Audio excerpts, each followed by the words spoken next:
Hello everyone, welcome to another Rick's Picks. This week I got something really cool for you. I'm going to be doing 3 videos on the Inhumanoid action figures and play sets. So today I'm going to be doing the vehicles, which is the Trappeur and the Terrascout. So what I'm going to do is I'm going to look at the 2 vehicles, I'm going to look at their accessories and play features, and then I'm going to give you my thoughts on them. And also this week I'm going to be doing a review on the Earth Core figures and also the Mutor. So check out those 2 videos as well. And I've already done videos on the 3 Inhumanoids, Tendril, Decompose, and Metlar. So go ahead and check those videos out as well. And just remember, if you do like these videos, go ahead and hit that subscribe button. Small click for you, but it really helped this channel grow. So without any further ado, let's get to the review. All right, so here's the Trappeur. Now, one cool thing is I am lucky enough to actually have the actual directions that came with it, which is really cool. They're very nice, detailed directions, a lot of instructions, gives you a lot of information about the vehicle. Then you also have this really nice printout here that looks really cool. I really like this, you know. It gives you all the different parts of the vehicle and what have you. So this is something nice to actually have. Okay. Fold that up. Now let's look at the vehicle itself. It's a really cool looking vehicle. It has a sense of presence and character to it. So first off, let's give her the rotation. Okay. You know, it just has a sense of presence to it, which I really like about it. All right. And then that's the back. All right. And then now let's take a look at it at the top. All right.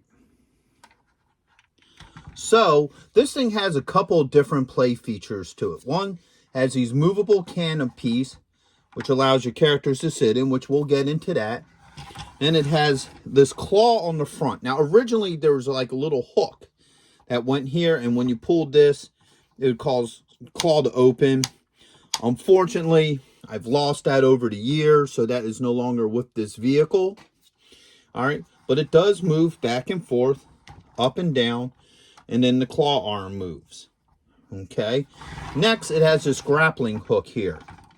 Like, pop that off. So what you do is you just pull it. Wait a minute, there we go. Usually you could just pull it, or you can use this knob here to pull it out. And then it pulls right back in. But here's the thing. It doesn't go in all the way. So what you got to do is you got to hook this here and then tighten it up so it stays in place. All right. So this play features a little bit iffy. It does work. It's just, it's a little bit of a pain to turn this knob anytime you want to use it. Now these wheels are designed like this because what it's supposed to be is these vehicles are meant to be underground, and then these are supposed to be like if there's uneven surfaces like rocks or something, you know, this wheel will come up first and then it would make it be able to go up the rocks. Okay. And you have right here an engine compartment. So you open that up and you can also see the engine. And as you saw earlier, there's this little flight skip here. And this just hooks onto the back. It doesn't sit very solid on here, but it does sit there and it does have a place. So now let's see how well our figures work with this. First off, we'll put the leader of the Earth Core, Hank, in the front seat. So let's open this up, put him in a sitting position, and put him in the front. Okay. There we go. And close that up. As you see, he fits very well in. He sits very well in the front seat. No issues with that. Let's see how well. Let's say we're going to use Dr. Bright to sit in the back. His claws up. Keep his helmet on. Get him in a sitting position. All right. Close up the canopy. So both figures fit in there very well. They're pretty sturdy in there. So when you go to play with it, you know, they don't just randomly fall out. They sit in there really nice.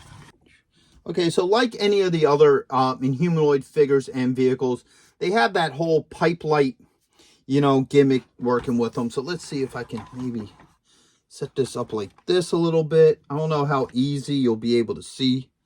Yeah, see how that glows? And then the same thing with the top one.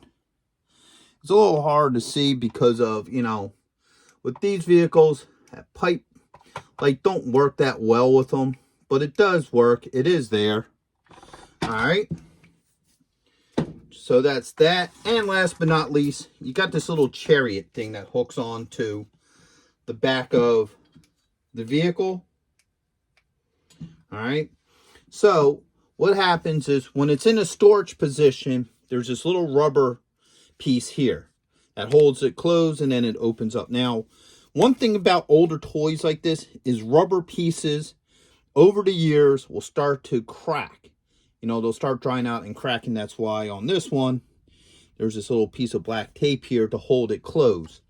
So anytime you find any of these older toys and the rubber pieces are in good shape, you're pretty lucky at that point. So we're going to put auger into this chariot. Now there are 2 foot pegs here. All right, so that opens up.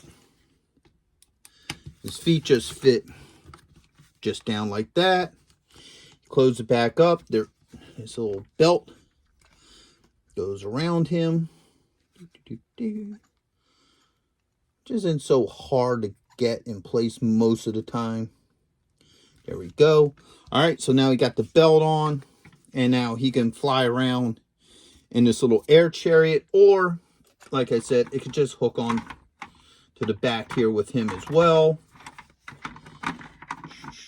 Get that on there. There you go. So now you can have a 3-man crew on this vehicle. So overall, I really dig this vehicle. I think it's really neat, and it has a really cool presence to it. So on to the next vehicle. Hey, are you going to be in the Philadelphia area between September 9th and 10th? If so, check out RetroCon. It's affordable. They have lots of great vendors. There's going to be cosplay competitions, celebrities, and much, much more.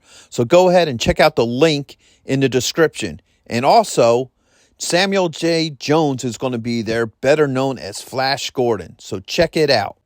Greg Evigan will be there, best known for BJ and the Bear, My Two Dads, and Tech Wars.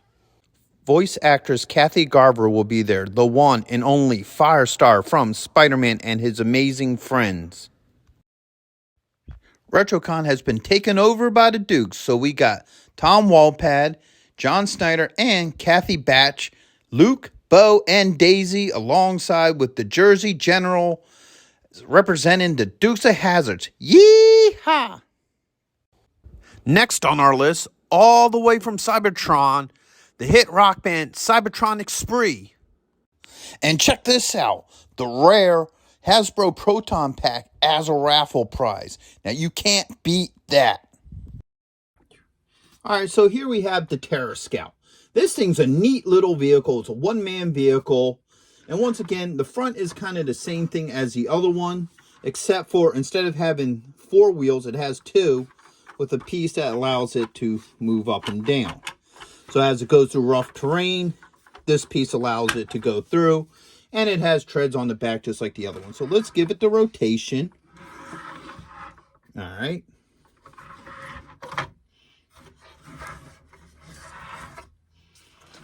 And then, of course, the top. All right. So this piece opens up like that, and that allows for your figure to go in. Your cannon does move. All right. So today, we're going to be using Liquidator in this particular vehicle. So let's put his arms up like that. Whoops. Close that off. And now he sits in there. It moves very freely. And like I said with the other one, you got your piping here. So it allows that little piece to glow.